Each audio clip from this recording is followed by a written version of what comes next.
Hello, my dear students. Welcome to the class of Business Communication. Today, the topic is Barriers of Effective Communication. Communication is impeded by various types of barriers. These may be classified into three categories: external barriers, organizational barriers, and personal barriers. External barriers. External barriers to business communication may be in the following forms. Semantic barriers. The word and symbols used to communicate the facts and feelings may have variety of meanings. Different people interpret the same message in different ways depending upon their education, experience, social and cultural backgrounds, etc. The language of the sender may be incomprehensible to the receiver. Thus, words and symbols sometimes fail to convey the true meanings. Second, emotional or psychological barriers. Emotional or psychological barriers are the prime barriers in the interpersonal communication. The following are some of the emotional barriers. Number one, inattention. It is one of the major chronic psychological barriers. When the receiver does not pay complete attention to the message, communication becomes ineffective. A person may be preoccupied with other important matters, or the message may be uninteresting or contrary to his or her expectation. This may cause lack of attention. It is a common phenomenon that people simply fail to react to bulletins, notice, minutes, and reports. Number two, perpetual barriers. Every individual has specific areas of interest, so he or she may hear, read, or see that part of the message which is valuable to him or her. People see what they want to see and consider it as reality. Some persons interrupt the message in terms of their own viewpoint, which may be misleading. Thus, perception leads to filtering of the message unconsciously, or we can say it leads to filtering of the message unconsciously. Loss by transmission and poor retention. When communication passes through various channels in the organization, successive transmission of the same message are decreasingly accurate. It is said that in case of oral communication, about 30% of the communication is lost in each transmission. Poor retention of the information is again a malady. It has been shown by the researcher that the employees retain about 50% information only, whereas the supervisors retain about 60% of it. Premature evaluation. Communication is hampered when the receiver evaluates the message before getting the complete information. On several occasions, the managers start evaluating the information before reaching proper understanding. Decision is taken before knowing the full facts. Such a premature evaluation tends to inhibit the free flow of information and understanding, and it distorts the communication. Next, undue reliance on the written words. Written words are no substitute for sound face-to-face relationships. A written communication might fail to explain the purpose of order, procedure, or directive. Written communication often tells what is to be done, but not why it should be done, and lacks the persuasive quality. Moreover, a written communication may be above the comprehension level of the reader, and failure of a certain response to communicate. Hence, written media must be considered as supplementary to productive face-to-face relationship. Next, distrust of communicator. It arises out of all ill-considered judgment or illogical decisions by the communicator. Repeated experiences of this kind gradually conditions the receiver to delay action or act unenthusiastically, thus making the communication unsuccessful, though apparently it is complete. Failure to communicate. It is quite an accepted fact that the managers often fail to transmit the needed messages.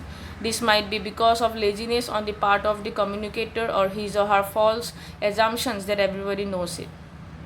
The next point is organizational barriers. Major organizational barriers may be as follows. Organizational policy. The general organizational policy regarding communication acts as an overall guideline to everyone in the organization regarding how he is normally accepted to behave in this matter. The policy might be in the form of explicit declaration in writing, or it has to be interpreted from the behavior of organization members, particularly people at the top. In this policy is not supported to flow in the policy doesn't support to the flow of communication in different directions. Communication flow would not be smooth and adequate. Status relationship. In the formal organization structure, superior-subordinate relationship may cause obstacle to free and frequent communications, more particularly in upward direction. A manager may not communicate to subordinates, to his or her employees. The subordinate do not feel free to talk to the superiors. These pass on only what the superiors would like to hear and hold back unpleasant facts. They may communicate to their superiors only those things which they expect would be appreciated by the latter. When a subordinate does not have trust in his superior, communication becomes less effective. Organizational rules and regulations. Organizational rules and regulations affect the flow of communication by prescribing the subject matter to be communicated and also the channel for such communication. The rules may restrict the flow of certain messages and may leave many important ones. On the other hand, communication through a proper channel is a specific way prescribed by these rules delays it and works against the willingness of a person to convey a message. This barrier is strongly operative in Indian public sector enterprises where observance of rules and regulations is rigid. Complexity in organizational structure.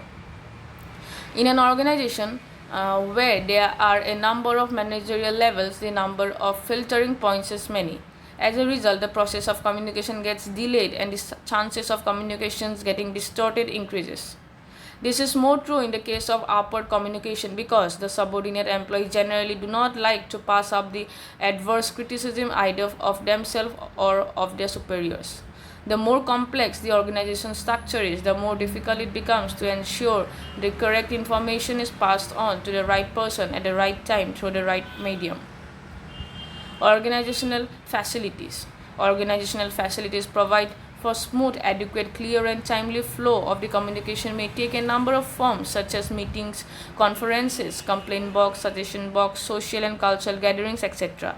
If these are not properly emphasized, general people fail to make effective communication. Information overload.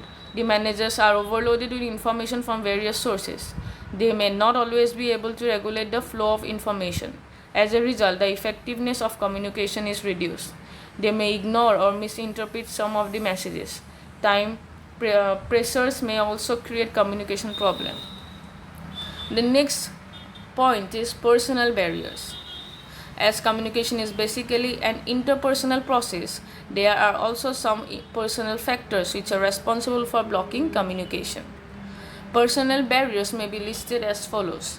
Barriers in superiors. The role of the superior in communication is very vital. Because of this hierarchical relationship with the subordinates, they act as barriers in a number of ways discussed below. Attitude of superiors. The attitude of the superior towards communication in general or in any particular direction affect the flow of messages in different directions. In this attitude is unfavorable, there is a great possibility that the message would not flow adequately from and or to the superiors. Fear of challenge to authority. A person in the organization always tries to get a higher position and prestige. As such, the managers generally try to withhold the information coming down the line or going up, as frequent passing of information may disclose their weakness. Lack of confidence in subordinates. The superior generally perceive that their subordinates are less competent and less capable. They are not able to advise their superiors or they may not have some information to convey. Lack of time. The superior feels, whether correct or otherwise, that they are overburdened with the work and they have little time to talk to their subordinates. Lack of awareness. Sometimes the superior may lack the awareness about the usefulness and significance of communication in different directions in general or particular subject matter. In such a case, communication should be blocked. Ignoring communication. Sometimes the superior consciously and deliberately ignore the communication from their subordinates to maintain their importance. This works against the willingness of the subordinates to communicate. Barriers in subordinates. Vertical communication is in either direction can take place only when the subordinates also actively participate in this process. There are various factors in the subordinates that adversely affect such active participation on their part. Unwillingness to communicate. Sometimes the subordinates do not communicate upward certain information because they are not willing to do so. If a subordinate feels that he or she is likely to be adversely affected by supplying a particular information to his superior, he or she should not be willing to supply it. Information going up is utilized for control purpose, and the subordinates would not be willing to give any information to their superiors about any favorable happening.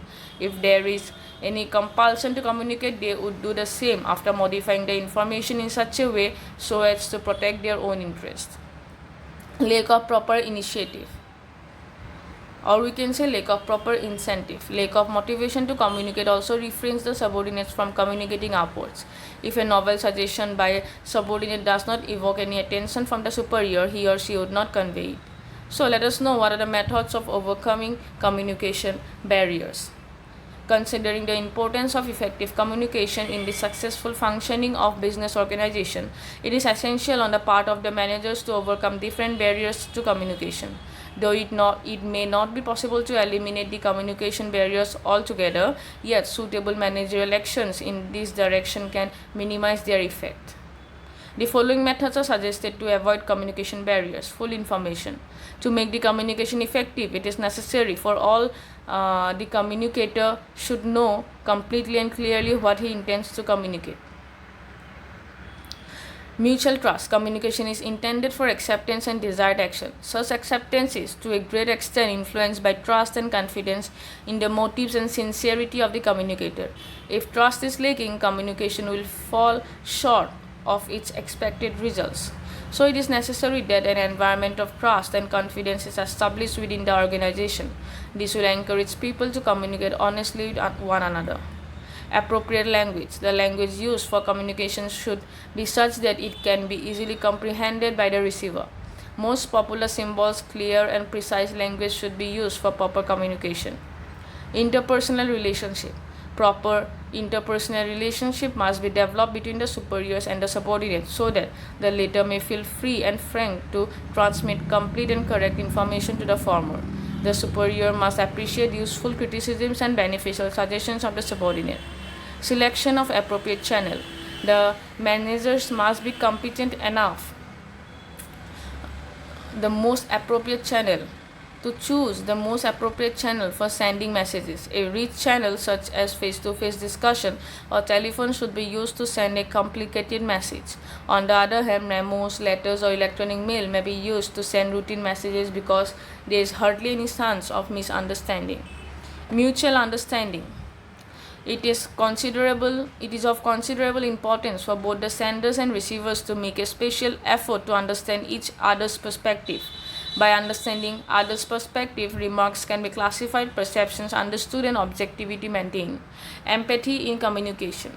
The way for effective communication is to be sensitive towards the receiver's needs, feelings, and perceptions.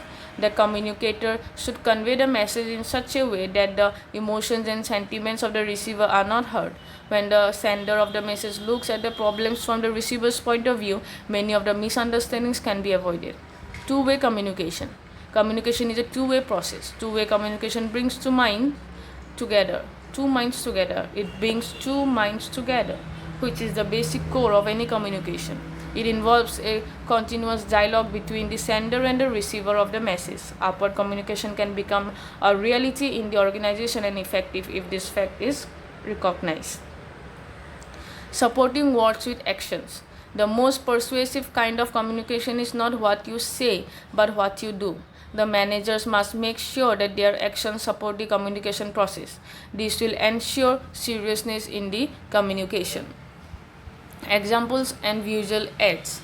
To fix the idea of communication in the receiver's mind, appropriate stories and words pictures may be used in appropriate situations to the understanding of the receiver. Further, visual aids, charts and diagrams can be advantageously used to stress particular points or ideas which may be difficult to describe properly by words. Good listening. Careful listening is essential for effective communication. By this process, one is not only giving chance to others to speak but gathers useful information for further communications. By concentrating on the speaker's explicit and implicit meanings, the managers can obtain a much better understanding of what is being said. Delaying reactions. It is good practice for effective communication not to be influenced by immediate reactions of the first impression. Hastily reacting often results in ignoring the real implications of communication, and experience shows that the delaying of action by the recipient becomes helpful in understanding the intended meaning of the communication. Strategic use of informal communication. A manager should use the informal channels of communication to supplement the formal communication system.